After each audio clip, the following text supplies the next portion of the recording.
Sir काय परीक्षण जे परीक्षकांथ्रू आपण केलं आणि त्याच्यामध्ये आपलं साईनगर, दुर्गेवाडी, साप्टेवाडी, बोरीचा माळ, खाली भिंगरोळी, दापोली फाटा असं आपण सगळीकडे गेलो. या सगळीकडे जाऊन आजही 2025 असूनही आपले पालक मुलांना आजही छत्रपती शिवाजी महाराजांचे किल्ले बांधण्यासाठी खूप प्रोत्साहन देत आहेत हे पाहायला मिळालं.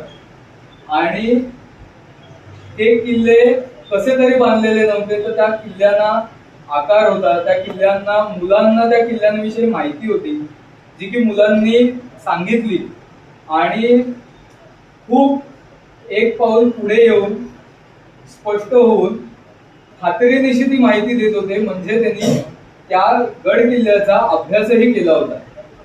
आणि काही मुलांकडे आम्हाला मॅप बघायला मिळाले की ज्याच्यामध्ये पहिल्या दरवाजापासून शेवटच्या टोकापर्यंत ह्या सगळ्या गोष्टी, तोफ किती, त्याच्यानंतर जो हे असतो गोळ्यांचा जो साठा असतो तो कुठे, अशा सगळ्या गोष्टी मुलं आम्हाला डिटेल मध्ये सांगत होती.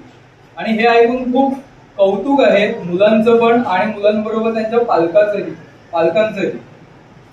ह्या सगळ्या गोष्टी आम्ही पाहिल्याच्या नंतर असे काही आजी आजोबाई आम्हाला वाटेत भेटले ज्यांनी आम्हालाही कौतुकाची थाप दिली आणि म्हणाले की खूप हे छान उपक्रम करताय. आणि काही सूचना त्यांनी दिल्या ज्या की आपण 2026 दुर्गोत्सव मध्ये आपण त्या घेणार आहोत.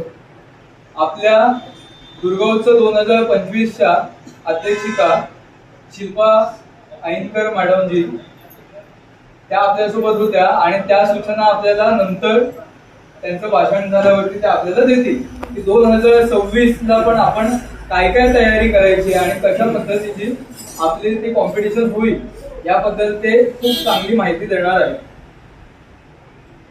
आज तुम्ही सगळीजण आलात